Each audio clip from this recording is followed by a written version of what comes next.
joined as always by my two favorite co-hosts of all time, Matthew Sponhour and Theo Ash. Welcome back to another episode of Stay Hot, presented by our good friends over at Little Caesars Pizza. We're Stay Hot, they're staying ready with some hot and ready pizza for you all NFL season long. We're at the midpoint of the NFL season, so we thought it'd be a good idea to copy everyone else in sports media and do some midseason superlatives, some MVP, some offensive and defensive player of the year, offensive and defensive rookie of the year, a little bit of coach of the year action. We also have a surprise NBA segment for you guys today. Should be a fun little episode. And of course, we'll wrap things up with these Stay Hot locks. But before we get into all of that, Matt, Theo, how are you guys doing today? Dude, before we started recording, Theo had the take. Prepare yourself. The worst. The Beatles don't have any good songs. That is not what I said. I said they don't have any. You said they have a bunch of okay songs. That's what you said. Let me scale it up. How about this? They have a lot of good songs, but they don't have any like masterpiece song. Like that's crazy. That's crazy. Like, come on. I'm sorry, man. I'm saying this is what I'm saying. I have a playlist of all my favorite songs. Here's what the Beatles are. If we're going by bands listened to, like in terms of volume, the Beatles are. I've listened to a lot of Beatles music, and I think I have more liked songs from that band than maybe any other band in my liked songs on Spotify, because they do kick ass. I don't have any of their songs in my playlist of like my favorite songs ever, is what I'll say. They don't have any song that like that resonates with me. Wrong. They don't have any song that resonates with me to say that this is like a personal favorite of mine. Possibly. What song is your like one of your absolute favorites of all time? Hey Jude. Across the universe is pretty good. Hey Jude is awesome. Yesterday's a great song. Here Comes the Sun. Yesterday. I Want You, Here She's Comes So the Heavy. Sun is not a 10. I don't know, man. It's all right. It's a cute song. I like. It's a good love song. Like a 10 out of 10 It's kind of like masterpiece. cutesy little baby stuff. Maybe. Okay. Here Comes the Sun. It's a nice song. I just don't like. I'm not like I need to listen to one of the greatest songs ever of all time, and then I don't put on Hey Jude. And you're telling me Blackbird is not an all-time classic. Blackbird's pretty good. Blackbird's pretty good. And that one you can't disagree with. You can't. Blackbird's awesome. Back in the USSR, banger. What are you talking about? song. A 10 out That's a of great 10 song. back in the USSR? I didn't say it has to be a liked. 10 out of 10, but that is an amazing song. See, We can now talk you're about good changing the take. No. There's songs that you think are good. No, he thinks he's Fantano. Stop it. I can't. Fantano's the only person who can have opinions about music. If someone was like, least here's ones my I disagree playlist with. of my favorite songs ever, like top 10, and like back in the USSR was on there, I'd be like, what? And I like back at the USSR. I just think that other top bands have You're like, saying they don't Pink have any Floyd like has 10 out of higher 10. highs. If we're talking about classic rock bands, Pink I feel Floyd, like a lot of the Pink other Floyd ones has have higher has some highs. pretty high highs. higher they than the got some- Beatles. I love Floyd. I love Zeppelin. I'd say anything that's a 9 out of 10 is a masterpiece. 10 out of 10 is like maybe there's like 20 songs for me, and I think any band not having one of them, especially when half of them are probably Radiohead songs, real talk, are that's an unfair standard. And you said before the podcast, you said that they just had a bunch of okay songs. They have a bunch of great songs.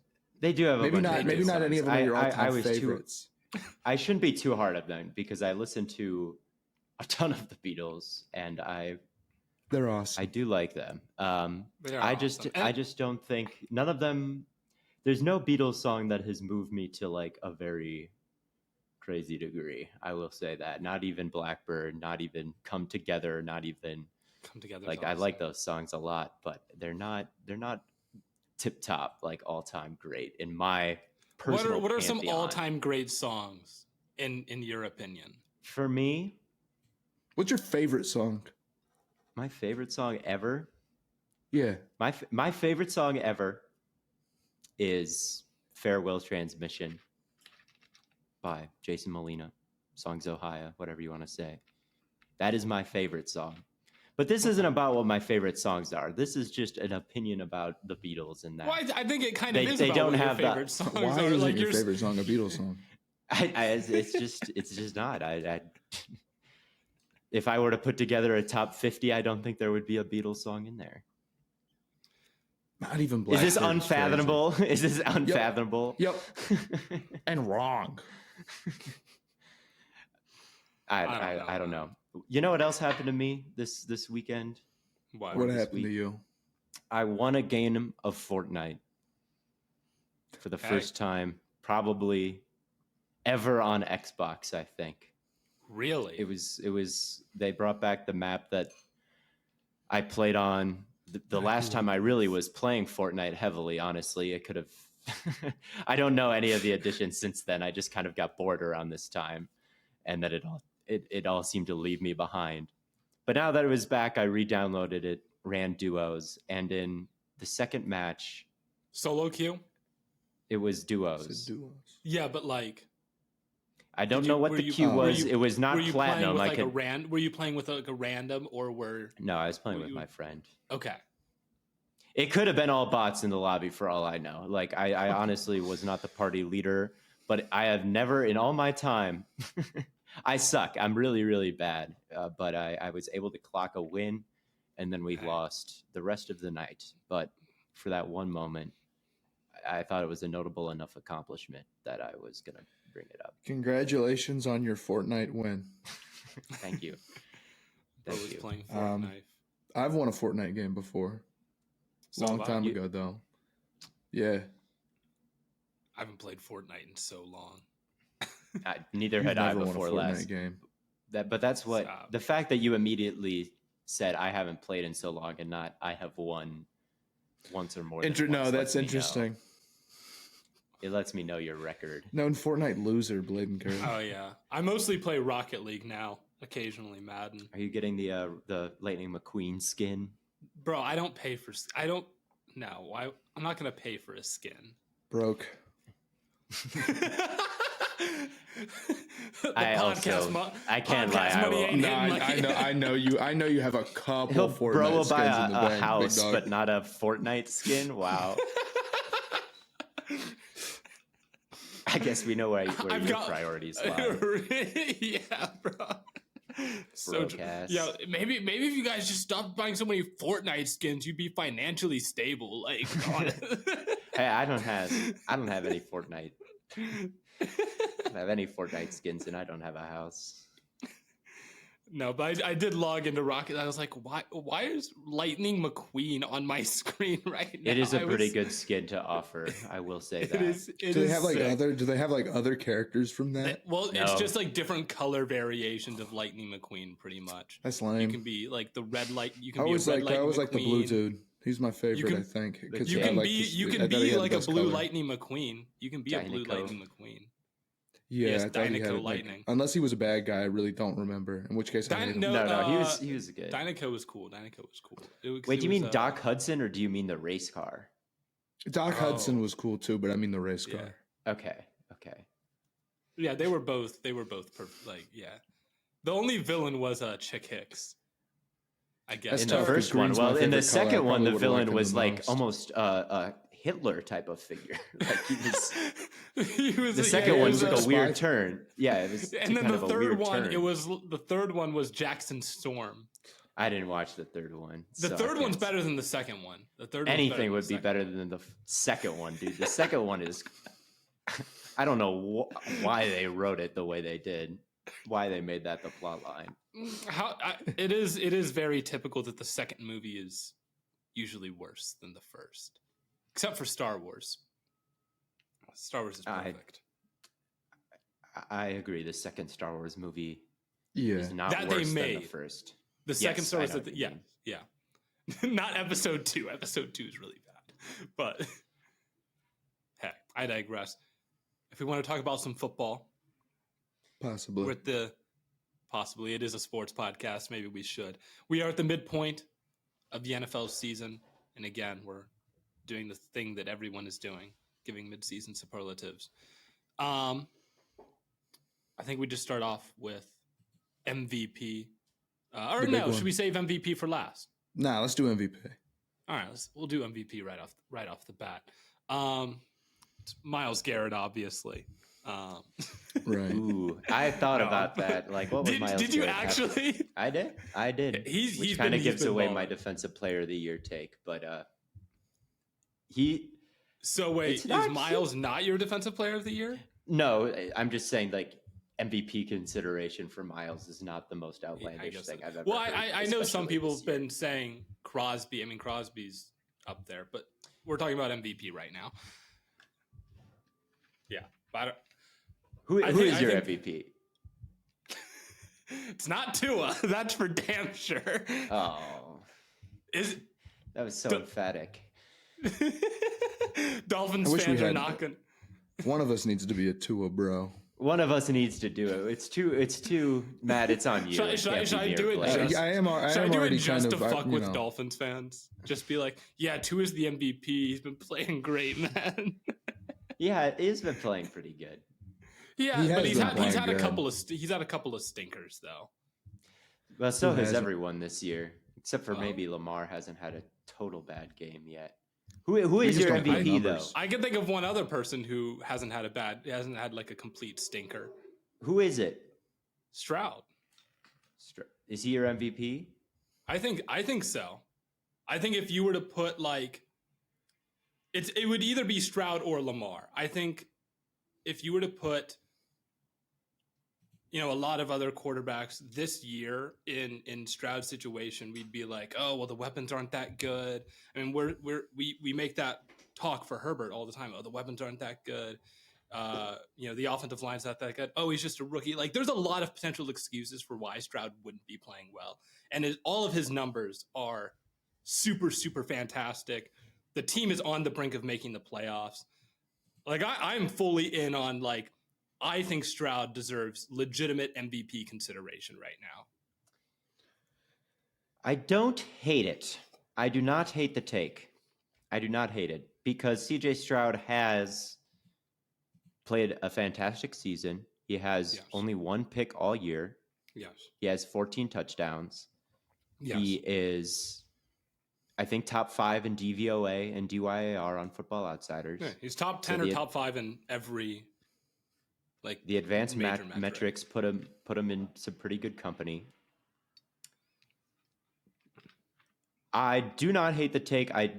Mine is Mahomes, and I feel like Mahomes has been Mahomes better than probably him has- this season. Mahomes probably has the exact same argument of like, well, the supporting cast isn't really pulling their weight offensively.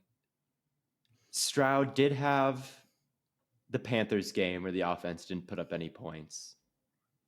I don't think He is played out of that the bad playoffs. in that game. He didn't other play than very some bad batted either. passes. I agree. Yeah. I'll defend him I on that one, agree. even though Panthers borderline indefensible loss. However, I will defend him on that one. I don't think he's played bad in any game. I don't think there's a single No. game that you can look at and say that he really, really blew it with this one.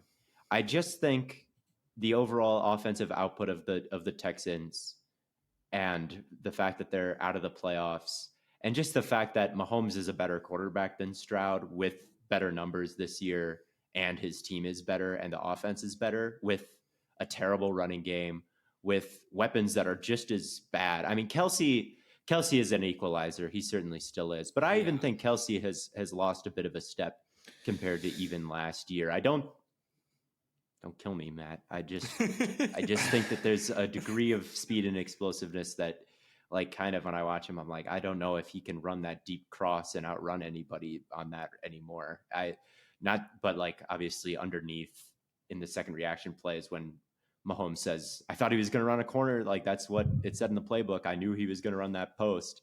And then he hits him in the back of the end zone. Like, obviously all of that is still there. But I would say Mahomes is my MVP because I don't think his supporting cast has been super great this year. And he's still at the top in the top 4 or 5 or 3 or even number 1 in most metrics. And Tua and Purdy, to me, both have a bit too much help. and I don't think that they're as valuable as Mahomes. I just, in my Yeah, soul, Tua and Purdy are not in my MVP consideration at all. Mahomes I think they're on my list just because I mean, they can be in they like, are quarterbacks playing well and like Yeah, really sure. well, and like whenever you get that, I But- think that you deserve to be in the But again, conversation. those guys but have they're had but some, they're they've had they're like some on the stinkers, top man. 10. They've had some. I mean, the 49ers have lost 3 straight. Mm-hmm. 49ers have And lost Purdy 3 is still straight. number 2 in a lot, like in passer rating between like Lamar and if you go by the just make a list of the contenders is what I was doing before the podcast, and that Yeah. I didn't put Stroud in there. I didn't really think of him, but I don't hate the take, so maybe I should. Yeah, have I think his stats. I think Stroud's not gonna. I mean, he's gonna win Offensive Rookie of the Year. I think that's kind of a lock at this point. But like, I don't know. I think it's a fun idea. if you look at Mahomes, Allen, Lamar, Tua, and Purdy, who I think all are probably your front runners, along with maybe Stroud.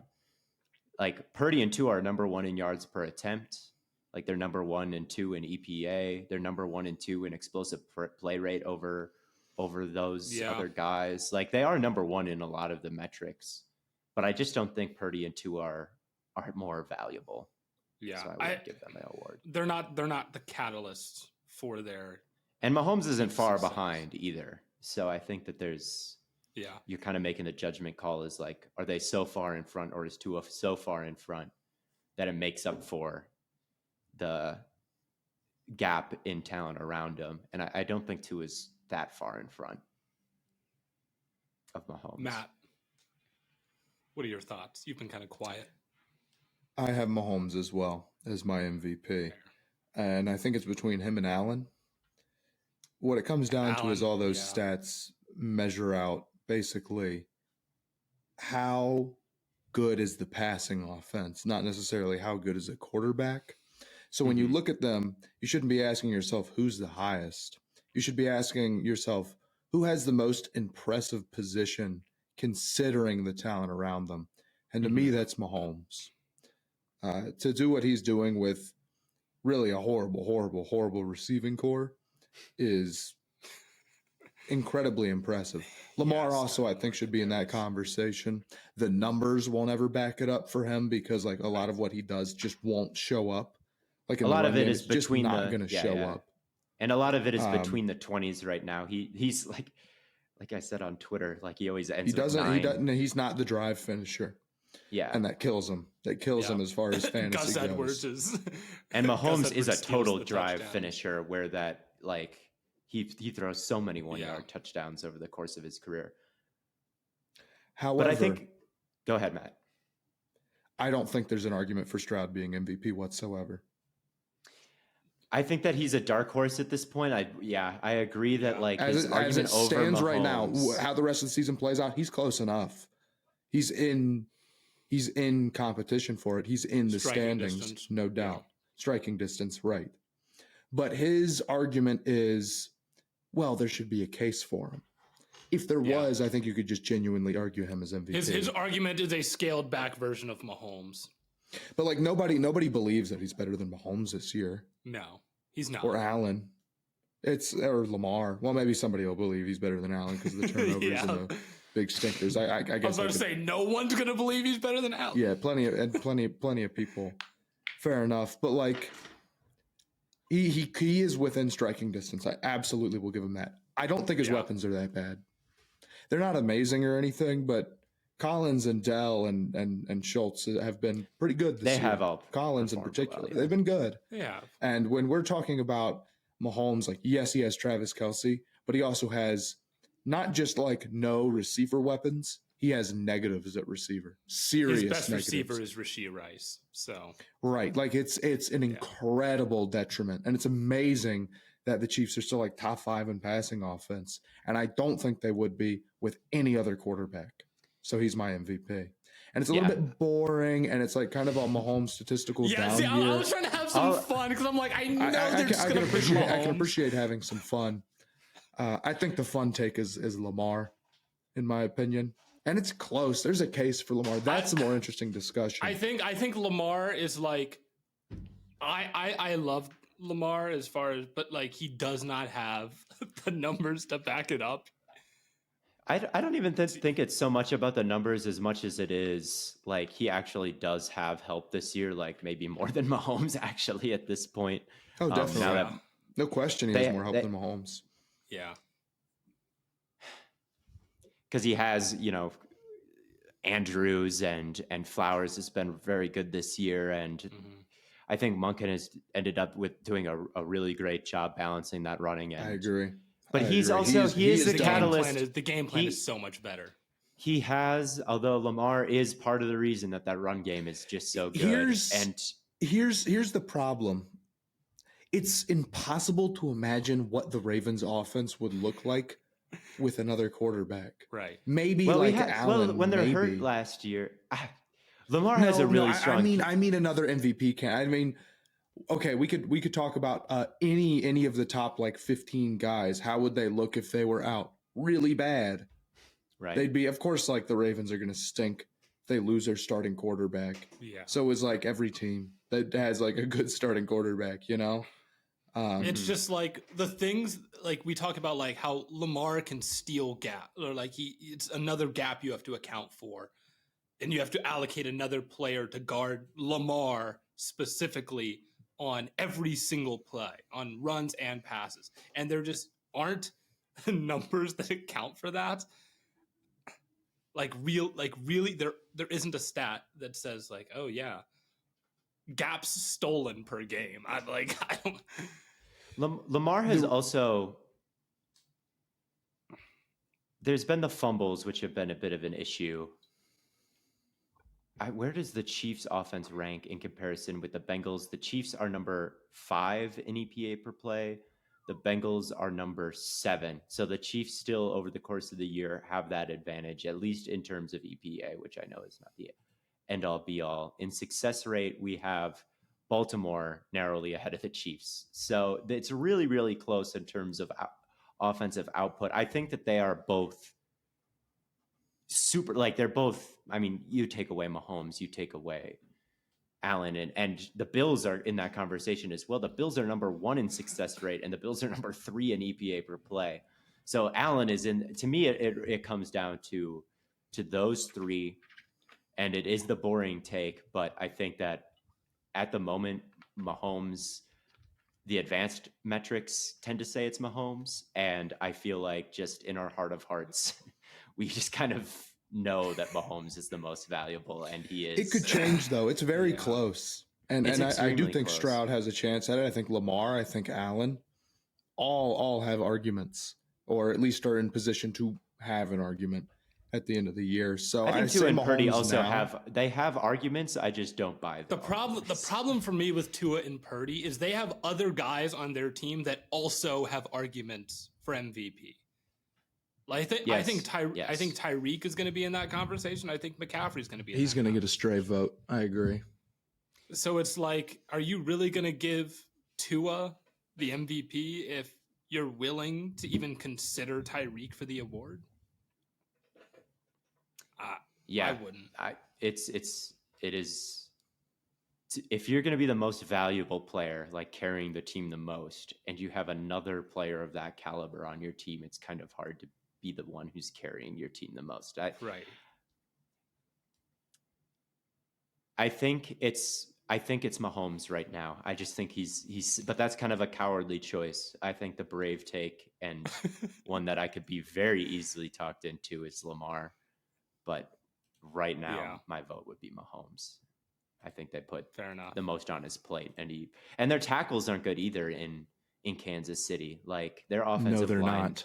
This year's version of it has also been the worst we've seen in the interior line is good era of KC when they added Tooney and Trey Smith and Creed Humphrey. Yeah. So absolutely. And their run game is not good. It's not. So it's really, Mahomes, the defense is fantastic.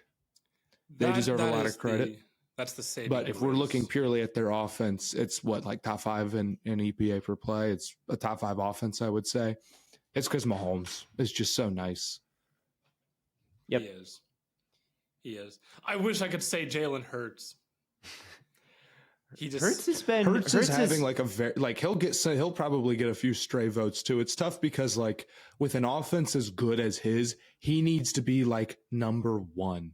He is legitimately very like he's better than Tua and Purdy in my opinion. But like the numbers then have to be like the best. Right. You know, he's not going to have a case unless he's leading in like everything. The offense is too perfect for them to not just like score 30, 40 points a game. And I get they lost their offensive coordinator, but they should be easily the best offense in the NFL. Yes, I agree. I think whatever quarterback plays the best the second half of the season is going to win it.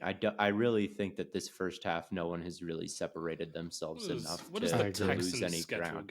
Because I even think Burrow, the way that he has played recently, I agree. Oh, yeah. I think people could wave off those first 4 games eventually and say his overall body of work has been better because, 380 yards against the Bills, a perfect game against the 49ers, damn near. Yeah. Like he's been if he starts stacking them and everyone at the end says like, yeah, he might be 3rd or 4th overall in numbers, but that he played through that knee injury and we're just going to say it's him. It was his ankle now. Yeah, it was his calf. It was his calf. It was his calf. You're right. In between. Split the difference. All right. So the Texans The Texans going forward. They have Cincinnati this weekend. Then after that, they go Arizona, Jacksonville, Denver. Then they have the Jets, the Titans, the Browns, the Titans, and the Colts. So they play some pretty tough defenses down the stretch, especially up front. But that Arizona, Jacksonville, Denver stretch, just enough good teams to prove himself, just enough bad teams to stack the box score. To stack the box score. I think that's how you want it. Right. No, that's if he balls out against Cincinnati, conversations will be had. But I think right now I just can't quite put him over Mahomes. I just will be jumping the gun. Fair enough. Yeah. I think whatever quarterback plays the best this bat, I don't think a single thing, no one has put any distance behind anybody. And it's all going to come down to. And it's usually not like that, so it's exciting. Yeah, usually at this point, I feel like there is a more clear favorite. Yes. And we talked about Tyreek Hill. We also talked about Myles Garrett. I do think that he deserves a little bit of non-quarterback consideration, just about as much as anybody. Yeah. And maybe you can make the argument for Watt as well a little bit. I don't think so. I don't think you can make the argument for Watt over Garrett this season. Watt kind of single-handedly won the Steelers the game against the Browns. But he does have a tendency to do that. And that's what I'm like. Both Garrett and Watt have a tendency. He has a tendency to win games, and well, TJ Watt is elite. I just don't think that he has had a better season than. No, Garrett I think Garrett's been completely scorched earth this year. But so has Crosby. Crosby's been right there in kind of. I think he's number 1 in everything except for sacks right now. I think he might be number 1 in sacks. I look at different places because I look at PFF and they don't give out half sacks, which I because I think half sacks are dumb. I think he's number 1. So do they round up or? I think if you get a half a sack, it's just 2 guys get sacks. So like if Tillery and Crosby both sack the quarterback. Why Tillery, man? They called a screen and they let him go. They meet at the quarterback. It's 2 guys get sacks and not just, you have to split this one, which I like better because I feel like if you beat your guy and hit the quarterback and he gets brought down, there's no reason for that to be, even if you split it with someone else, like you still did the action. You still won. Well, here's the question, right? What if someone else generates the pressure, right? And you're there to help clean it up? you don't get a pressure for that, but now you also get a sack. So But the other guy who the other end of that coin, the other side of that coin is there was someone who generated most of it and then someone else cleaned it up. And it would be perfect if you could give 0.9 or 0.8 or 0.2 and find the exact like who did more on this half sack and do it like that. But I if you can't, like, why point? Just give them both the sack, man. Like, I guess it's not always 0.5, 0.5. I guess. But you would argue, I could argue that's the farthest possible thing that you could be from correct. Is 0.5? Is both giving them both 0.5. Like, that's the one way to ensure that you'll never just give them each one, or give someone one and give the other guy nothing. Because it's never exactly 50-50. That's like the one thing. It's always a little bit more someone else, so you might as well round up. Steph Curry makes you believe that you can do anything. I mean, look at me. He has me believing that I can shoot threes when I play pickup basketball. And the Curry 11s are specifically designed with ultimate bounce, grip, and stability to allow everyone to do their thing. New generations of ball players are coming up and showing the basketball world that the old rules do not apply. The future is exciting, fast, positive, and hungry. This NBA season, rock your favorite player and rep his shoes on and off the court. The Curry 11s are perfect for both the committed and casual ballers. The UA Warp Tech makes the shoe feel like it was designed for your feet, locked in no matter what you do on the court. Stop in your tracks with dual density UA Flow cushioning and traction, an emergency brake that you don't even notice. Steph's 11th signature shoe steps into the second decade of his sneaker career, pulling colorway inspiration from the wonders of a positive and modernized future on and off the court. Take these kicks with you when you leave the scrimmage and rep UA wherever you go. Do your thing. Change the game. The Curry 11 Future Curry is available now at currybrand.com. So we're talking about these edge guys. Are we all in agreement that Garrett is Defensive Player of the Year? If we want to move to Defensive Player of the Year, I am. However, I have a take about Defensive Player of the Year. Okay. It is becoming MVP pilled to where people know that edge rushers are the most valuable position, and now it's the only position that can win it. And that sucks and is lame. That's very lame. It used to be that any position could win it fairly and honestly, and now it's like edge rusher by default, and, you know, a cornerback can win it if they go crazy, or another position has to have like one of the best ever, you know, one of the best seasons ever to have a shot. That sucks. Is there a defensive player that you think? No, Garrett is the Defensive Player of the Year. Don't get me wrong. Well, not even however, last year.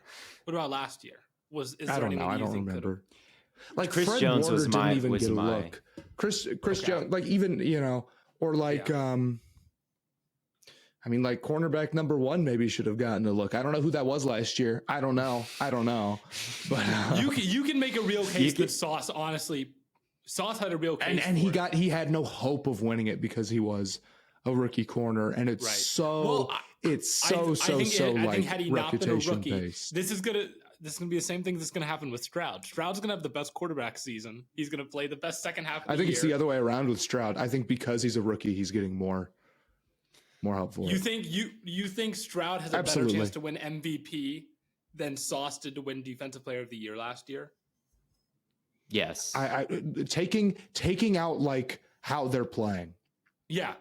Stroud gets a boost from being a rookie in the MVP conversation. Really? Because it's so crazy that everybody talks about it like, I know he's a rookie, but he should be in the talks. Whereas with like Sauce, it's like cornerback, I think, is just very reputation based, or a little bit more than quarterback probably. So it's tougher. It also doesn't help that it's just hard to win it as a cornerback. Yeah. You know, like an off-ball linebacker, forget it. You know, you ain't Luke Kuechly, little man. You can't win. That sucks. It's Garrett. Kuechly it's ever Garrett. win it? Yes, he did. When? Kuechly did win it. He won it in, I believe, 2013. Damn. Year 2. That's crazy. No, I remember that was against Saints, like week 13 rain game, had like 25 tackles. He was so nice. He was the nicest to ever 25 do it. tackles Any sport, don't care. That's so absurd, bro. He was crazy. Yeah, I would like. So I think it's Garrett. I think Garrett has been the best. I think that I agree. I tried to do some Max Crosby agenda pushing. I really did. I thought that there was maybe an angle because the defense for the Raiders it's been middle of the road. I knew you were gonna do that too. I know. Well, that's because I think Crosby has a legit case, and he does have a legitimate case. I think he has a case over some really big names, but it's not over Garrett. And really, what I think really pilled me is you think about Crosby versus the second best player on that defensive line, who has probably been Malcolm Kuntz this year. And you look at what he's doing more than the second best player on the team. Like he has 7 more sacks. He has 28 more pressures. He has a 4.2% higher win rate than the next best guy. 2.8% higher pass rush productivity on PFF. So that's higher than a lot of the other guys. That's higher than Parsons over his next best guy. That's higher than Watt over his next best guy. Garrett's next best guy is pretty good, Zadarius Smith. Garrett is farther ahead of Zadarius than Max Crosby is ahead of Malcolm Kuntz in terms of like how he's getting home this year. Yes, he has. I will not be one to not defend Myles Garrett. However, the only caveat to that is the Browns' defensive line is so good, you can't just you could double Crosby every single play pretty much. And I don't think I looked at the pass rush. I looked at Seth Walder's pass rush chart. The pass rush win rate to like double team rate. I would Garrett, like to see where he hasn't Garrett released one in a while, charts. so I don't know where it stands now. But the last one he released, Garrett was facing a higher double team rate than Max Crosby, and Garrett's just the best. Like he's the best athlete in the league. He's athlete one among any position. I think Myles Garrett. I just don't think there's anyone freakier than him in terms. No, of, I think he's got a real case to be like the best player in the NFL right now. And he's just going berserk. Like he's never.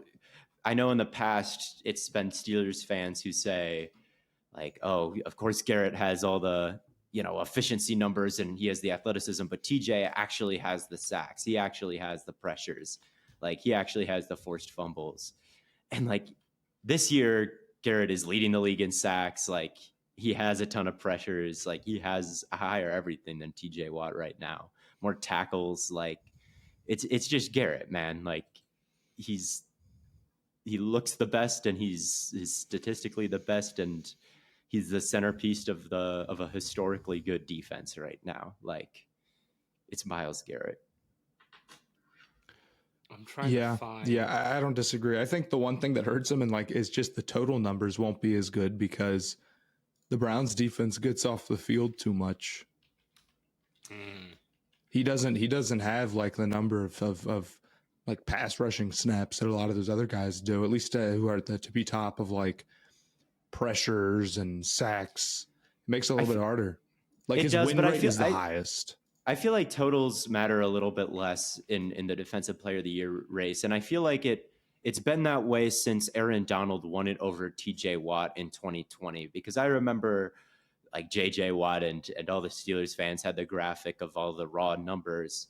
And it was like, oh, TJ has more sacks than Donald and all these other things more than Donald. And on the win rate double team chart, Donald was like a hilarious outlier. And when you watch the games, you could just see that Donald is still at this point, I think, should be in the defensive player of the year consideration and is still pretty close to athlete one of the league. Like Donald is even still voter amazing. Fatigue. He does suffer from, I think, a little bit of voter fatigue because he's still been the best defensive tackle this year.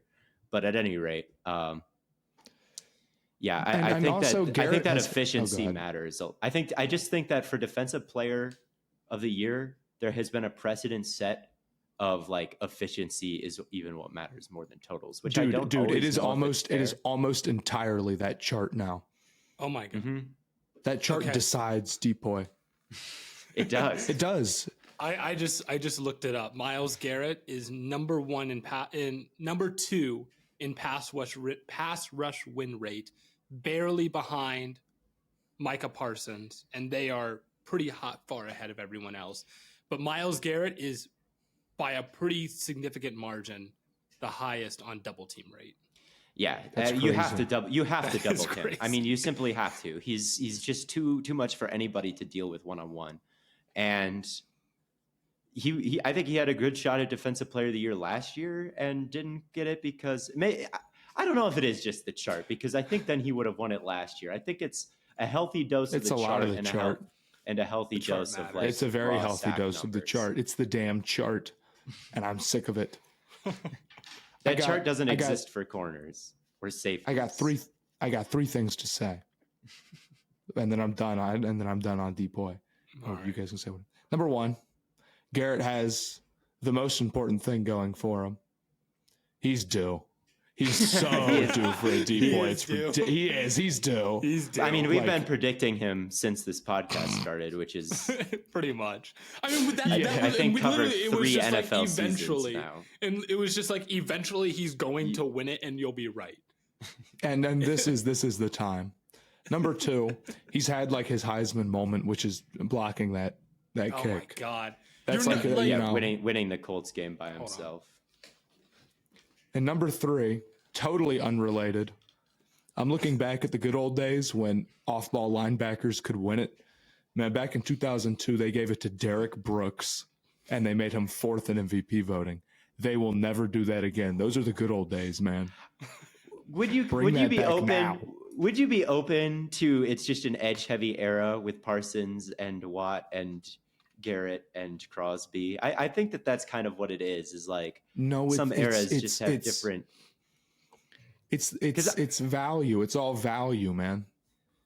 Because I feel like they've gotten it somewhat right. I feel like both it is value. People do like the positional value these days. But when will we see an offensive lineman win Offensive Player of the Year? This is the real question. Bosa was a deserving winner, I thought, although I would have given the nod to Chris. It wasn't like a huge gap. Watt was a deserving leader. He broke the sack record. Then before that, it was Donald, who's not an edge, Gilmore, who's a corner, Donald and Donald. Then it was Khalil Mack, deserving winner. Then it was Watt, deserving winner. Then it was Kuechly, deserving winner. You could do the same.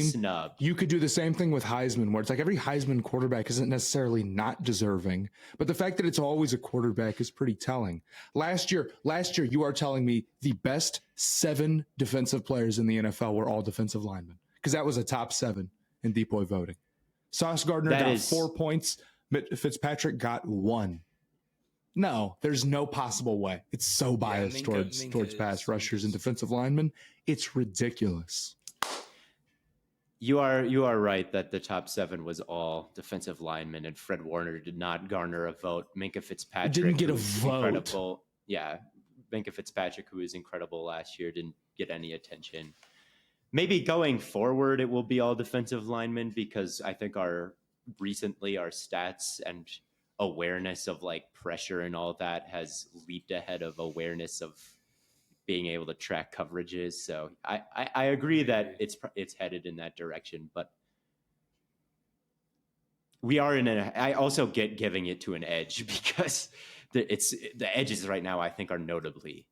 You give me the opportunity, really, really I will push a non-edge. Sorry, it's Garrett, but were you on the front lines pushing Chris Jones with me last year? I don't think you were, because Nick Bosa was an Ohio. Well, this is a new opinion I have now. I just came up with it less than 30 minutes ago. So I mean, you were not there with me previously against me, crazy. Unless the leading edge is an Ohio State alum. Matt heard Theo talking hold on. Last year, they're saying it's the fairest voting there's ever been.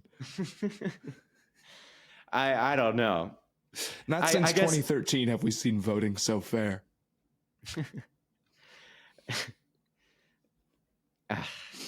Okay. It should not just be edges. It should not just be. I agree. Warner should be. If I were to rank the Defensive Player of the Year candidates right now, I'd have Garrett number 1.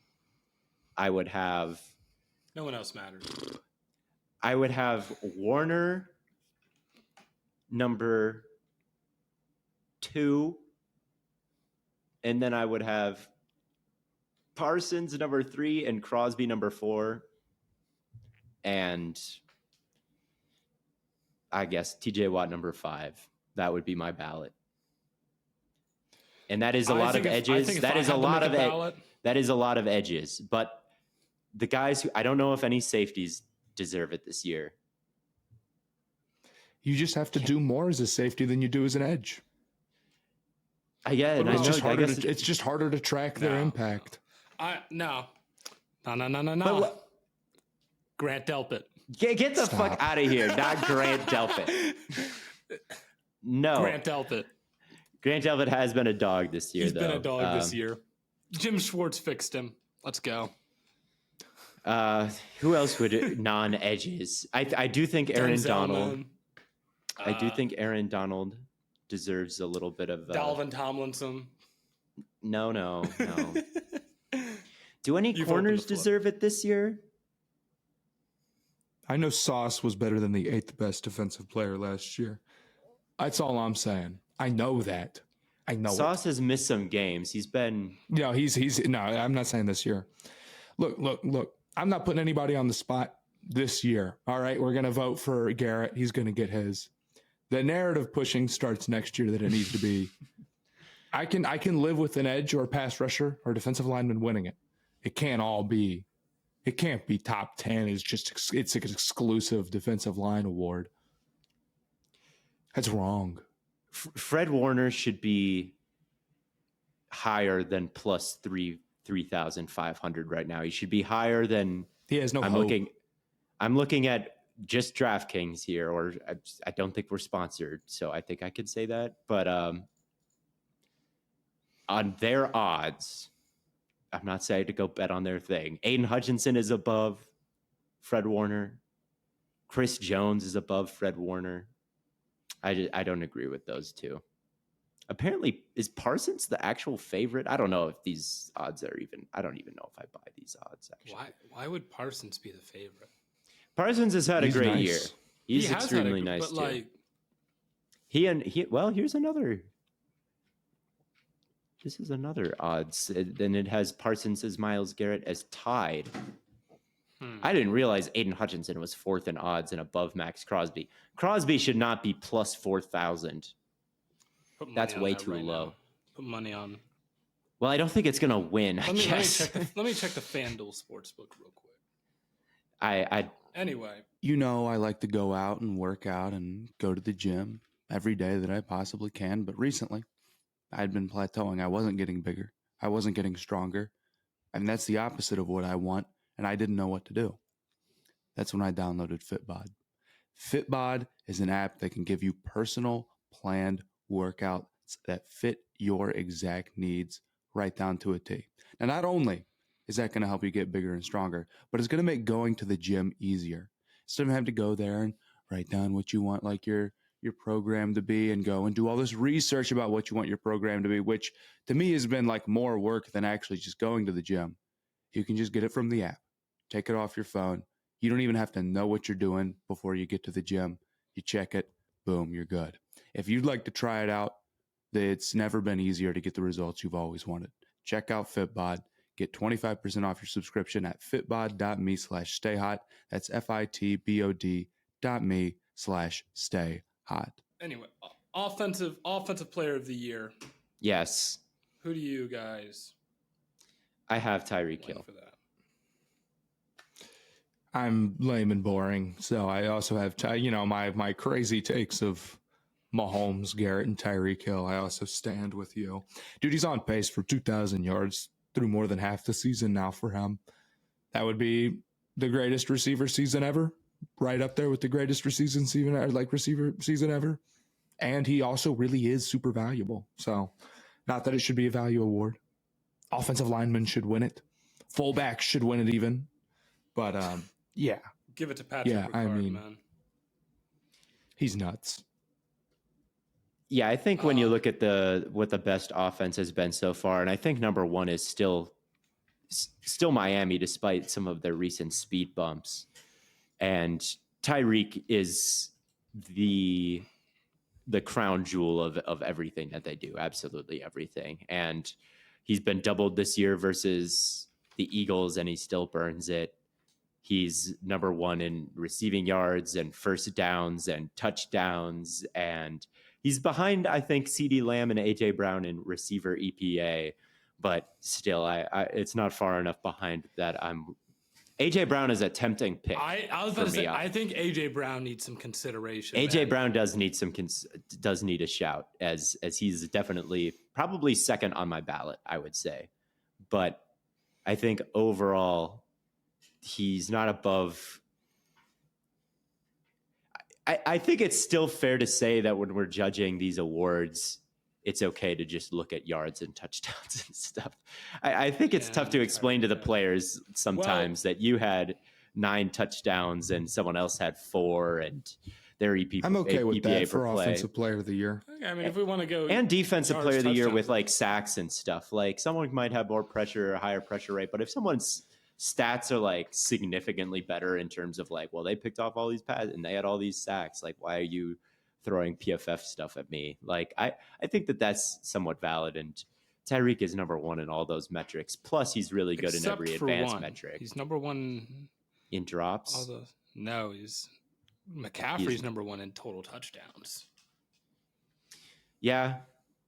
McCaffrey but the only has thing been, is McCaffrey yeah, you're right. does not have 1,000 all-purpose yards, or like yards from scrimmage. That's the only thing. That, McCaffrey's having a hell of a year. He's a hell of a player, but he's not having a better year than Tyreek. You know, we shot him out. He might end up being the rushing leader, but like these last 3 weeks, 12 attempts, 54 yards, 15 attempts for 45 yards. Browns 11 carries for 43 yards. Those are some highly ranked defenses this year. Browns game, though. He has been banged up, and they have been able to key in on him more now that the receiving core is banged up.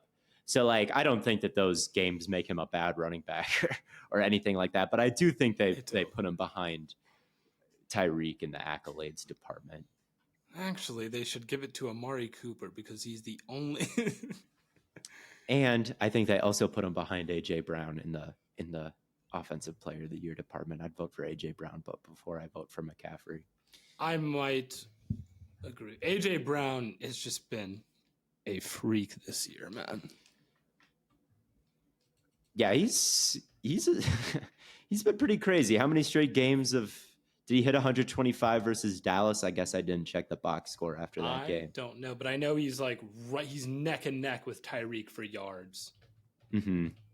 No, he's been going absolutely bonkers. No, he only had 66 yards, so that streak of games over 125 yards is over. But he still had a touchdown, and that streak ended. Oh no! Oh my God! Oh my. 131, 175, 127, 131, 137, 130. Oh my God. Yeah, it was a pretty good streak that I think put him second. But he hasn't, even with all those great games, caught Tyreek in a lot of significant categories. Yeah. But they're both balling. But yeah, it's probably Tyreek Hill. Wish JSN was having a crazy year so I could say it was him. Offensive player of the year would be quite the lofty goal for him. Rashee Rice, hear me out. CeeDee is also like starting to creep his way into the conversation. He's got 191, he's within striking distance, 158, and 117 these last 3 weeks. He needs more touchdowns, man. He only has 3 on the year. He does. He's on a crazy pace right now. He's within shouting distance. Who else is within maybe shouting distance? Diggs. It's not a great year for running backs outside of McCaffrey. No, it's not. Hey, Zach Moss maybe second rushing yards. Actually, Raheem Mostert. Not Raheem. He has 13 touchdowns. He's tied for first in touchdowns with McCaffrey. I'm just saying, man. I would also say Christian Darrisaw, if we want to give other positions some respect. Christian Darrisaw has been amazing this year. Tristan Wirfs has been amazing this year. I want to make a legitimate question. What would an offensive lineman have to do to win Offensive Player of the Year? It is like I straight have up no impossible. idea. They don't get yards. No, you're not good if you don't get yards. They would have How to good have. would your PFF grade have to be, man? Like, There would have to be a year where they line up. It would almost have to look like the Darrelle Revis chart, where they faced Bosa and Garrett and Yeah. Parsons, and like they would have to show this chart in prime time, like 0 pressures, 0 pressures, 1 pressure, 0 pressure, 0. If that happened In a weak year. in a consecutive fashion, and they started showing that, I think it is possible that you could build the hype. I think it is possible, but I don't think we've seen an offensive lineman with a schedule that difficult. Yeah, if you went up against all of the top edge guys and allowed no pressures. And even Darisaw has like allowed a sack, and it's like I don't even know if you can afford to do that if you're an offensive lineman going for. You can allow 0 sacks. Seriously, I think you would have to have like a basically spotless type of year against like the top of the top edge rushers. Yeah, you would need like a 99.9 PFF grade. Yes. And even then, I don't know if that would be enough. PFF would have to push your agenda because they would have stats for linemen. And go ahead. If PFF really rounded up the band and like once a week they were noticing someone having an insane season, and like on the caption of all of their posts it'd be like, I'm just going to say a name. Trent Williams, offensive player of the year. And it was like, they like push that every single week. That is the only institution that could build hype for an offensive. If they don't take initiative and basically put all of their efforts into winning it for a lineman, it won't happen. Yeah. But it's kind of like, it's kind of like Heisman almost, where it's like, if you're a non-quarterback, wide receiver, running back, and you're even in the conversation, you probably actually are like the real deserving person, and it's just not going to break your way. But we know. We do know. And even wide receivers, man. If you're up there, if you get invited to New York and you're a non-quarterback running back, you probably really were the best player in college football. Yeah. I would say that that's a fair assumption a lot of the time. Who's your Heisman this year, Matt? Extra bonus midseason. It's tough. I have no idea. My question is, why can't it still be Caleb? It could. I know be. it's a quarterback. It could be, except he didn't win enough. Sorry. You have to be. Here's what it comes down to. You need to be a quarterback on like a playoff relevant team at least. And then it all comes down to your counting stats, which really just means like, all right, who has the worst defense? I feel like Caleb has like pretty clearly been better than like JJ McCarthy this year. Am I wrong? No, I get JJ that he was McCarthy bad versus higher than Caleb. Oh, easily. JJ McCarthy is like the favorite. Yeah. I think Caleb has like done a good job outside of the Notre Dame game, and like JJ McCarthy had the Bowling Green game, you know. Like why is Caleb like out of the running? Sorry, dude. He look, I'm wearing my Ohio State hat. McCarthy has had a good year, but like, dude, he's not the best player in college football. I'm sorry. He's not. No, he's not as good as Marvin Harrison. He's not having a good as a season as Marvin Harrison. Not to make it just about Ohio State. I doubt many Michigan fans listen to this podcast, but Michigan fans are now going to blow up the Why would comments that being be? like, JJ McCarthy. I am maybe hurting us in the Michigan category. That's a big fan base too. It is. But But we've got like we've got the Lions like us. So like, hey, shout out. why can't Latu win in UCLA? 11 sacks so far this season. Is that not absolutely because he's not having crazy? the single greatest edge rusher season of all time? So obviously, how many yards does he have? He has 0 yards. Wait, he has 25. Well, he has 25. Dude. He has 25. Oh. Hey, Oh, Still a few short. how many touchdowns does he have? It's quarterback or possibly running back if they're totally crazy like Derrick Henry good. And then it can be a wide receiver, but your quarterback has to suck or he will get credit. I assume yours is Marvin Harrison Jr. I'll say Marv. He's probably not going to quite, like, he needs to have like the top numbers. It's not all about counting stats, but like he's not going to quite have like the obvious best numbers, and he's not going to win it unless he kills Michigan or something. It's really a questionable year. Out of the top, let's see, 1, 2, 3, 4, 5, 6, 7, 8, 9, 10, 11, 12, 13, 14 people. That's everybody that they have odds for on this site that I'm looking at. Guess how many are quarterbacks out of the 14? 13, 12. It's 13. It's all quarterbacks except for Marvin Harrison. Give it to an offensive lineman this year. This is our chance. Penn State guy whose name I can't pronounce off the top of my head. Please save us. JTT got him too bad, man. I think he got him a couple times. It's over. You need to be perfect. Damn it. Actually, I think the last offensive lineman to be even close in Heisman race was, a certain Buckeye by the name of Orlando Pace. Oh. Shout out. Orlando Pace was a dog. He was like literally perfect, and it wasn't enough, but... we want to talk about the rookies. Yeah, let's talk about the before rookies. We talk about the rookies. I wanna quickly throw to NBA our Under Armour NBA game changer of the week. Theo, you said you have someone for this award. Yeah, we figured for this NBA segment, we could do a player, we could do a team, we could do a unit.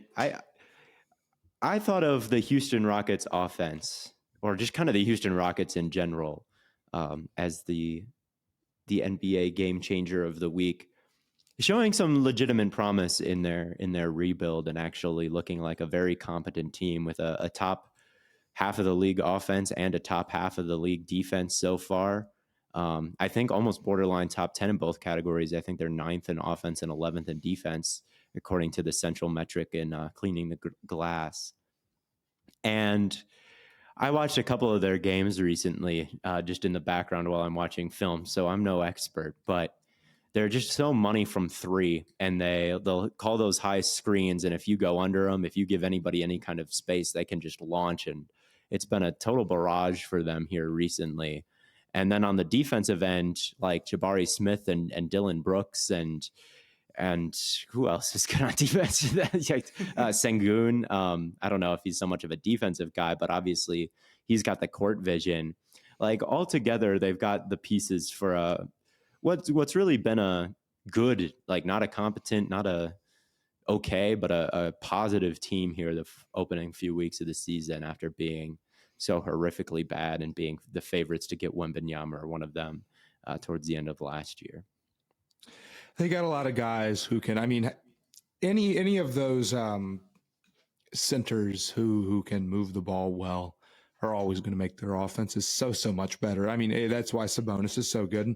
And Sengun's right up there as a young guy who looks to join him. I mean, the dribble handoff stuff you can do and have him, use his skill set and draw people out and top of the key stuff. It's fantastic. Jalen Green's been up and down, but he's had some good games. Van Vliet has been kind of the point guard they were looking for. When Dylan Brooks gets out of like hero ball mode, he can play good basketball. And so far he's played really good basketball, even though he's kind of like almost a meme player at this point. And he did get cooked by Steph Curry one time, so he's actually bad forever. But yeah, the Rockets have shown some stuff through the first 6 games, so they deserve some credit. I agree. Yeah, it's not such a bad rebuild. I think obviously Jalen Green's numbers the first 2 years were pretty horrific. But players with his style can take a bit to get going, and it's not all on him, even if he never becomes the player that they envisioned. I think they're showing that it's just not all on him, and they've got more talent around him now. They can put out lineups where it's like everybody can put the ball on the floor. Even Sengun especially, but like even the 5 can put the ball on the floor. And That's the way the NBA is heading. Is more and more people need to be able to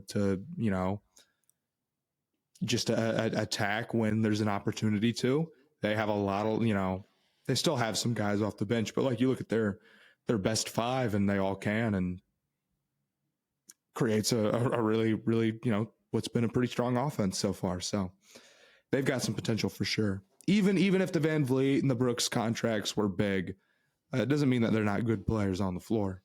And they had to spend money, but it's a whole other thing. Fair enough. I don't have a take on this, but fair enough. I don't necessarily have a take on them either. I just my take is that James Harden used to play for the Rockets. We'll just shout out Harden, one. So. We'll shout out one NBA team or player that needs a shout out every Wednesday.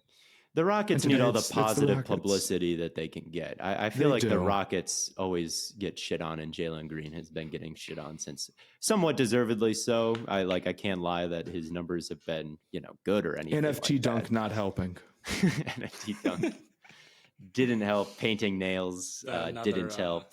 I like Jalen Green, but I like Jalen Green too. And NFT dunk not helping. Painting nails does not help with it doesn't help Twitter you very all. much. I don't believe Is it's that fine. One I don't of think those Twitter aggregate accounts.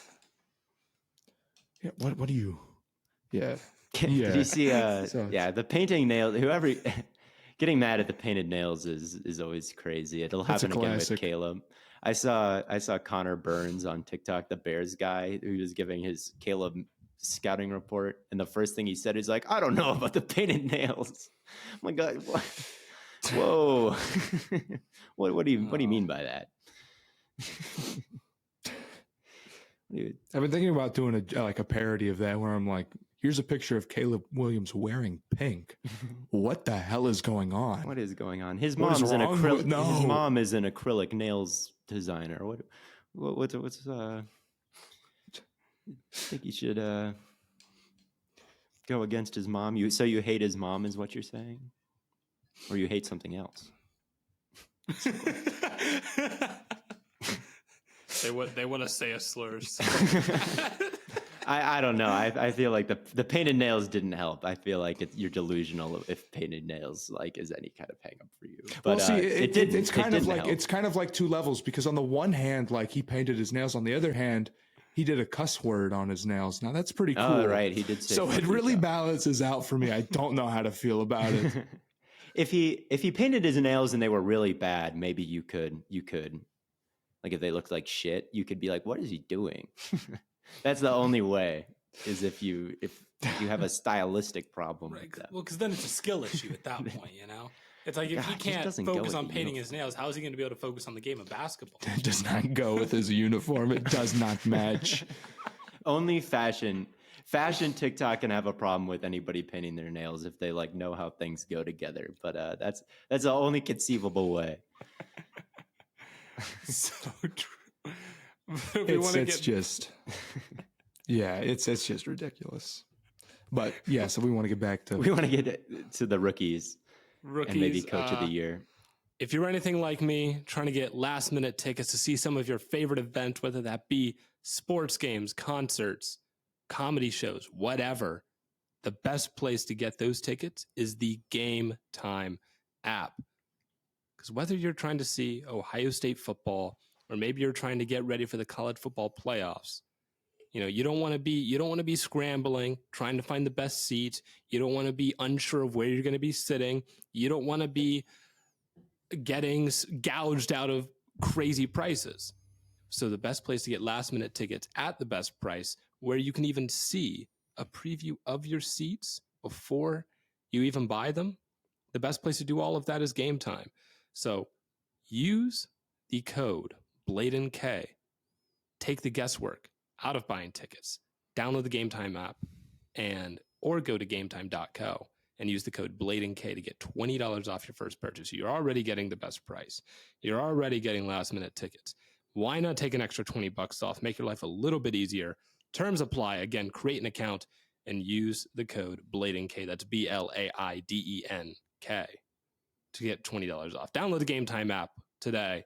Last minute tickets, lowest price, guaranteed. Offensive rookie of the year, I think, has become pretty easy. I think Stroud has become the front runner. Earlier, we talked about this when A-Chain was still healthy, and Puka, his numbers were looking a bit more historic. I think breaking the all-time record in rookie passing yards and being at the top of all the quarterback efficiency stats through their first couple games or whatever. I don't know what else you could ask Stroud to do to have it in the bag. I know that Puka's been incredible, but it would take a disaster performance from Stroud, I think, for a couple of games in this final stretch. And then but even then, here's the other problem is that Stafford is hurt in LA. So it's like, how good is the passing offense going to be there for Puka to continue putting up really strong numbers? Yeah, in these last 2 weeks, it's been somewhat more underwhelming. Yeah. So Puka is still in shouting distance, though. He's still top 5 in receiving yards. Yeah. So he's nice. Yeah. He's nice. And like good receivers always get theirs. So like, I'm sure he'll still put up. Not when Brett Rippon's your quarterback. Carson Wentz here pretty soon. Oh. Yeah, I mean, Puka's still going to put up some pretty nice numbers, I'm sure. But I think barring like Stroud completely blowing it up and just looking awful the rest of the year, he's pretty much a lock to win it at this point. Again, only one pick. I don't think he's a lock. I think Nakua can still. I think Nakua if he would plays have better to, than Stroud. He's already a pretty significant distance behind. I think he would have to do a lot, and I just don't think I think without Stafford, it's going to be really hard. I don't think he should be. The thing is, I don't think he should be a significant distance behind. I think that everything Stroud is doing, as impressive as it is, Puka's right there. I mean, again, top 5 in yards, like just been solid since.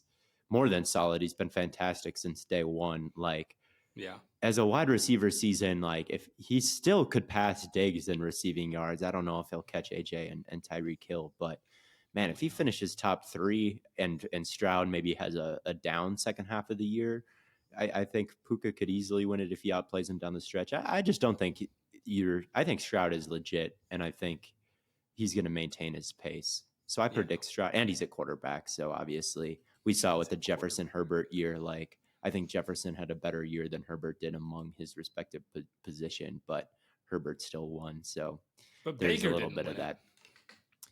Saquon did. Didn't Saquon have like 2,000 yards that year? Yeah, but like it's possible, but you have to really go off. And I think Stroud is, one of like an argument for the best rookie quarterback season ever. It's pretty fair. Yeah, it's pretty fair to give it to him. So I agree Puka should be close, but it's Stroud still. Yeah. When is A-Chain supposed to come back? He's got no chance. He's been out too long. I thought he was supposed to come back sooner than this. I think he's got no hope. It's too high of a bar. Because my thing was like, if he were out like 3 weeks, then I could see, okay, he was on an insane pace. He might still have a shot, but he's been out for a while now. He'll be back after the bye, it sounds like, and that bye week is not this week. I don't think they play. Oh, it is this week. So next week versus the Raiders, he'll be back. I don't know. What would he have I think it'd be pretty hard. I think it'd be pretty hard for him to come back. He'd need like 1,800 yards to be real with you if Stroud keeps up on this pace. Yeah. He would. And I maybe if they give him the ball a ton, because he only has 38 carries right now for 460 yards. 6, 7. He'd have 6 games to work with. I just don't see it. So. Yeah, I think offensive rookie of the year will be Stroud. Defensive rookie of the year is maybe a little bit more interesting, but I think it's probably the race that I think is probably the closest, but I still feel pretty comfortable with my number 1, which is Carter. Yeah. Yeah. Yeah. Will Anderson has been fantastic. Absolutely. He He's has. been a gem for them, but he hasn't converted his pressures into sacks too much. And I don't think that he's quite the disruptor in terms of pass rush that Jalen Carter is. Like, I don't think he has the moves that Carter does. I don't think that he has quite the explosive burst that's like top echelon and at his position level that Carter does. Like I Carter was in a tier alone as a prospect for me this offseason. I still think that that's a little true between him and Will Anderson. As great as Anderson has been, like, Carter has an argument for best defensive tackle, you know, not named Aaron Donald or maybe Dexter Lawrence so far this season. Dexter Lawrence is kind of tearing everyone a new one right now. He's had a great year as well. And Reek Witherspoon has also been, or not Reek Witherspoon, I'm getting them at Reek Woolen and Devin Witherspoon. Witherspoon has also has had some great games, but he was hurt the first few weeks versus the Lions. He wasn't totally on one. Then he was on one, and then no one was really on one during the Ravens game. So Carter did get locked by Tyler Smith in the Cowboys game, though. Tyler Smith is a god. Tyler Smith is really good. But I still think Carter has been the most disruptive defensive rookie so far this year. I'd have to agree. Yeah, I think it's hard to disagree. I'm kind of in the same boat. He's been both ridiculous, rushing the passer and defending against the run. Doesn't get much more simple than that. We have the same ballot, except for maybe Coach of the Year, which we haven't done yet. I think if there were like another dark horse, you could maybe say Byron Young for the Rams. He's had a couple really nice performances. Byron Young has had a nice. He could be a dark horse if he just balls. He's had a nice season. I know every week I go to make like my trenches player of the week, and I'm like, Byron Young keeps making a case to be up there. He's been incredible. He's been really nice. Again, that's the thing with the Rams. They just had a couple of guys in the draft that have just hit. Puka, Byron, Steve Avila has been really nice. We didn't name any offensive linemen for offensive rookie of the. We didn't. Avila has been good. I'm trying to think. Has Darnell Wright's been good this year too? He's been solid, yeah. I think he did have 2 holdings versus the Saints. So he can't win the award. It's over. So I don't know if he's has any offensive lineman been perfect as a rookie so far? Not that I can think of. They've been pretty good. It's been I think Paris Johnson Jr. and Darnell Wright. You feel good about those picks so far, but I don't think they're like rookie of the year caliber. Every time I watch the Titans, I feel like Skoronski's getting ripped apart. He hasn't had any kind of accolade worthy season. Yeah, I don't think, but I just feel like it's maybe it's just because I watched him against like the Browns, and but yeah, no one else. I mean offense. Them. So offensive or defensive rookie of the year, I think Carter, and then some other guys have some claim. Maybe Laporta. I wish Laporta with a shout. Rookie of the year. Yeah, I mean, Laporta's been good. I'm just giving honorable mentions right now. Not Bijan. Bijan, I guess, deserves like maybe a he's good acknowledgement that he's quite good, but yeah, as far as having the season, no. I wish Gonzalez didn't get hurt. Gonzalez would have been right there. Gonzalez would have been right there. Was cooking that. Tui Tuipulotu has also been quite nice. But yeah, I don't think anybody's got it except for those guys. And then there's Coach of the Year. This is my dark horse one where I'm fun. Okay. How about Kevin O'Connell? Make Little Caesars the official pizza sponsor of the NFL part of your game day. Order online during our Pizza pregame 1 hour before and 3 hours after NFL kickoffs, plus all day Sunday. And get ready for some football and some fun. Choose your favorite Little Caesars pizza or pick the toppings you crave. Either way, you win. And speaking of winning, everyone scores with convenient delivery or our in-store pizza portal pickup. So grab some friends and enjoy a few slices during the game. The Vikings currently are in a playoff spot, so they've had success. They, I think, are 11th overall in offensive EPA, which is what he's in charge of. And I think that they've done a really nice job calling plays for Kirk Cousins and just in general this year. Like their play calling has been, in my opinion, quite good, and everybody has been maximized. Jordan Addison steps in. He's having success. Jefferson was on pace for another crazy year. Hawkinson has been eating. The offensive line has been doing really well. Like they have a terrible run game, but I don't necessarily think that's the fault of any coaching because they gave him Alexander Madison to cook with. Like he wasn't a starting caliber running back when they got Dalvin Cook out of there. And they just didn't prioritize that position. So overall, the offense has some low marks because I don't think they have very talented like running game players.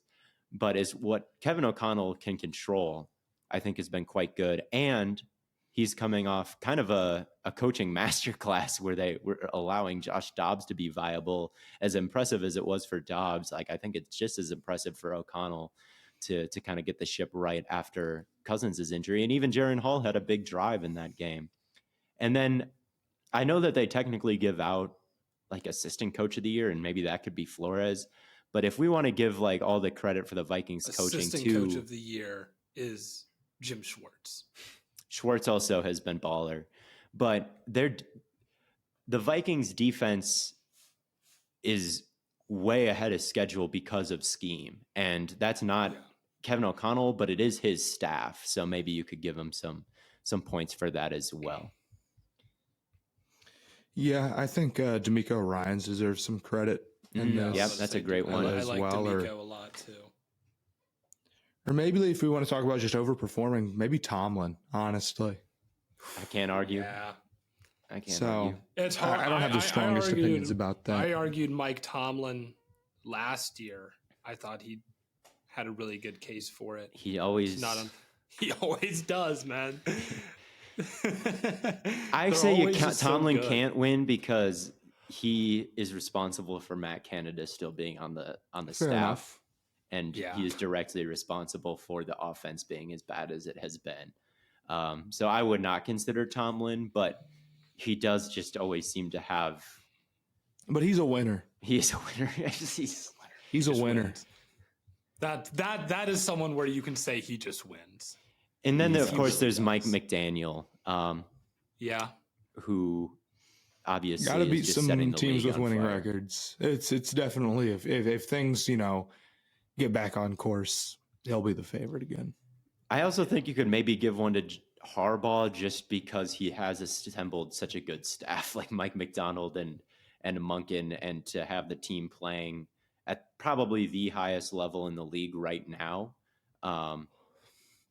Like I think that even though Harbaugh is probably not the most directly involved, he is, the culture guy. He is the one who built the staff. He is the one who, took a chance on Lamar in the first place, like years ago. Like he's kind of the reason that what's built there is built. He's been there a long time and has. I think if I had to pick a top three, Dan Campbell's up there. Yeah, Campbell. The Lions are fantastic. And he deserves a lot of credit for that. D'Amico Ryans, Matt, I agree. He has to be up there for sure, turning the Texans around. I think Nick Sirianni needs to be in that discussion as well. To lose both of your coordinators and for you guys to still be probably the best team in the NFL, I think that says a lot. I know the corners aren't quite as good, but that's more of just like a talent. The Eagles one, like their offense is just so good that I think everyone suffers in terms of giving one person an award. Like you just can't assign that much credit. Well, it's like okay, are you going to give? I don't think I don't think anyone's really like MVP right now. I do think you can give Carter the Defensive Rookie of the Year, and I do think AJ Brown has discussion for Offensive Player of the Year. But I mean, you would expect some form of regression, which maybe we have seen. Like they aren't like number one in every metric like they were last year. But I mean, they've been in a lot of these close games and they're winning them. Like they've been in some tough games this year and they've only lost one.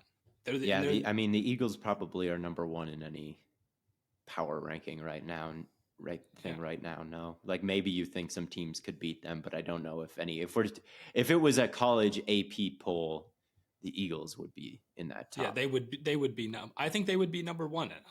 Like, I think they're easily the best team in the NFC. I'm not ready to say that the 49ers I'm not going to say, I'm not counting out the Niners, but the Niners have lost 3 straight. The Eagles have not had a stretch nearly that bad. Like, at this point, the Eagles are kind of in their own class. If this was college football and we ranked the top 25, I'd put the Eagles at number 1. I would. I think that it would be a pretty easy decision for me as well. Yes. So I think Sirianni deserves a lot of consideration for that. I think D'Amico and Campbell are pretty obvious, but you lose both your coordinators, you're number 1 in the NFL right now. Like, yeah. I'm voting for O'Connell. I think that they've overcome the most adversity this year. I think that I respect that. I think it's been a really good coaching performance in Minnesota right now to get them where they're at. I like it. But let's do the Stay Hot Locks. This has gone on a while. The Stay Hot Locks are presented by no one anymore. That sounds so depressing. They're presented by us, the hosts of Stay Hot, and me telling you the rules. We're basically building a parlay. We have to pick teams in a draft style, and then it's not we each pick 3, we each pick 4. One of us can pick 1, one of us can pick 4, one of us can pick 5 if we want. Yeah. But they all have to be right, and then we get points for every single one. We can also challenge each other, lock against someone else's lock, and then if you're right on that, you get 2 points. Those are all the rules. We all picked one measly team last week, and they all won. Which means the standings are the same, which means Matt and Blaiden are tied for first, correct? No, Matt has 8. I have 7. You have 6. Okay, so there's a clear order. So Matt, you have the first. Where pick. Do you want to pick? Or you pick where you want to draft? But yeah, I'll pick first. Okay. All right. I'll take Dallas over the Giants. The Giants are the worst team in football, arguably, right now. Yeah, Dallas is pretty darn good. Jesus, a 16-point spread is nuts. Damn, that pretty is bad. Wild. That's a big one. No other spread this week is even close. Blaiden, you're in second, so how about we just give it to you? I guess, man. That's a pretty tough follow. I'm not gonna lie. I don't. I honestly do not know who I want to lock now because I was like, Dallas is the only pick that makes a lot. I will take Detroit over the Chargers. I don't hate it. I do not hate it. The Chargers have been kind of unimpressive this year.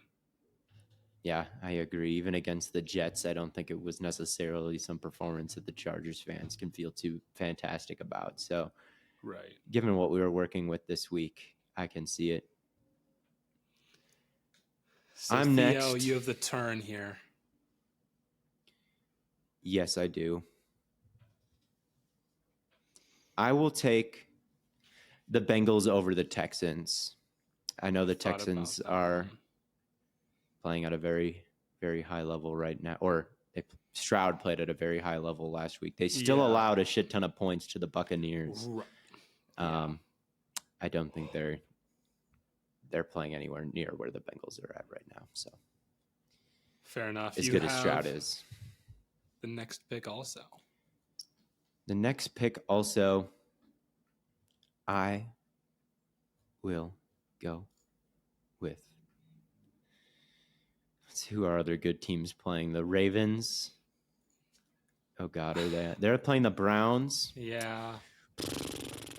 I don't Browns know. Defense Man. It's not a lock with how the Browns defense lock. is playing. I can't say that it is. So,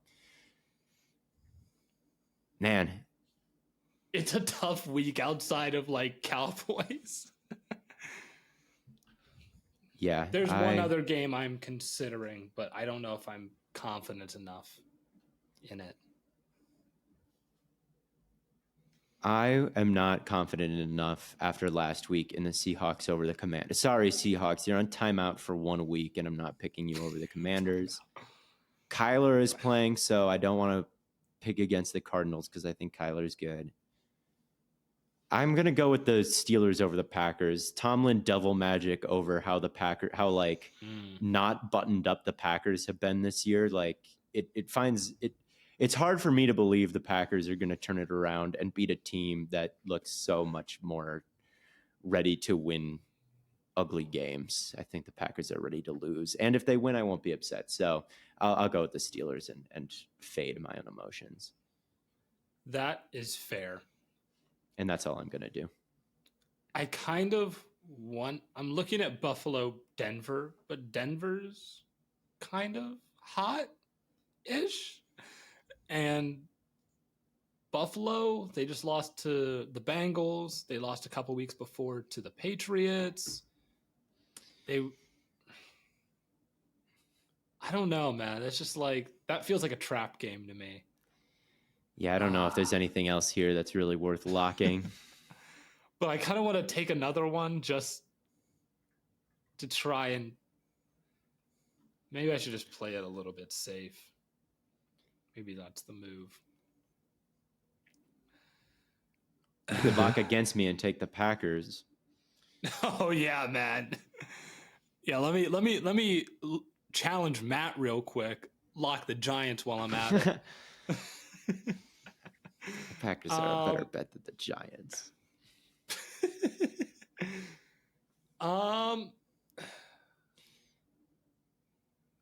Yeah, I don't know if I think that's a no. I don't think I can pull anything else here. I honestly thought about taking the Cardinals over the Falcons. No way. Kyler back. Kyler's not. They've been the worst team in the league, and it's Kyler's first game. I don't think that's a lock win. Hey, no one's seen him play in how long, so they can't game plan for him. I guess. Matt, how about you? No, I'm not going to take anything else. I'll take Buffalo. Buffalo over Denver. Yeah. Okay. Yeah. Okay, I'm done. 7.5 point spread. Yeah, give me that. Matt just says big spread, mine. I mean, that's not a bad strategy. It's not a bad strategy.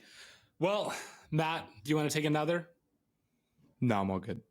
All right. Well, that'll wrap up the Stay Hot locks, which means it'll also wrap up another episode of Stay Hot. I decided to hold off on buying that TV stand, by the way, because I've discovered some vintage stores or within like walking distance of me, so I'm gonna go check those out over the next couple of days, see them, and then I'm keeping my eye out. I'm like, at this point, if I wait an extra 2 weeks before I buy it, like, what's the fucking difference? It's still got to wait 2 months to get it, so it's like, who cares? I think that's sound logic. I do. So, Matt, I'm a little upset that you gave my couch a C- grade on TikTok. Sorry, buddy. I got to be honest. Can't play favorites. It's once we add the accent chairs and some other stuff, you'll see the vision. You'll see the vision. First round pick is, a good core piece, but he's not the whole team. Right. Trust. But that pretty much wraps things up. Thank you all so much for tuning in to another glorious episode of Stay Hot. We'll be back to recap Week 10 of the NFL season. But until then, we will catch you on the flippity flop.